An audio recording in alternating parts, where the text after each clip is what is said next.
New York সিটির ১১১তম mayor নির্বাচনে Democrat প্রার্থী জোহরান মামদানি অনানুষ্ঠানিকভাবে জয় পেয়েছেন। তিনি হয়েছেন নিউ ইয়র্কের ইতিহাসে প্রথম মুসলিম এবং সবচেয়ে কম বয়সী মেয়র। এই বিজয় শুধু একটি রাজনৈতিক ঘটনা নয়, এটি একটি বিশ্বব্যাপী বার্তা, যেখানে আদর্শ, সততা এবং জনগণের আস্থা জয়ী হয়েছে।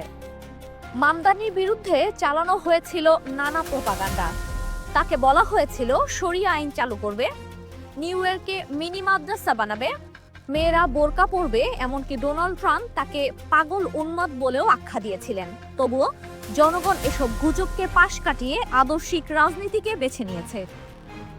এই বিজয় বাংলাদেশের তরুণদের জন্য একটি অনুপ্রেরণা, বিশেষ করে যারা রাজনীতিতে আদর্শ, সততা এবং জনগণের পাশে দাঁড়ানোর সাহস রাখে।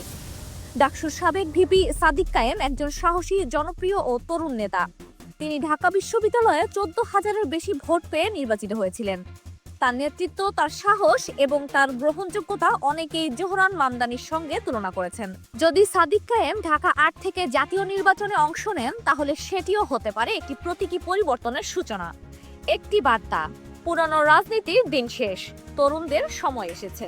Zohran Mamdani, Gabriel Boric Chile, Sanna Marin Finland, তারা সবাই দেখিয়েছেন তরুণ, আদর্শিক এবং জনগণের সঙ্গে থাকা রাজনীতিকরাই ভবিষ্যতের নেতৃত্ব দিবেন। বাংলাদেশ কি সেই পথেই হাঁটবে? জামায়াত, বিএনপি, আওয়ামী লীগ তরুণদের জায়গা করে দেবে? জোহরান মামদানির বিজয় আমাদের শেখায় গুজব নয়, আদর্শ যেতে, কর্পোরেট নয়, জনগণ যেতে, ভয় নয়, সাহস যেতে।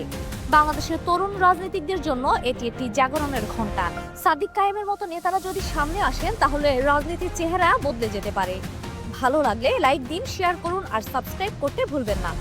মন্তব্যে জানিয়ে দিন আপনি কি চান সাদিক কায়েম জাতীয় নির্বাচনে অংশ নেয়। দেখা হবে পরের পর্বে। আল্লাহ হাফেজ।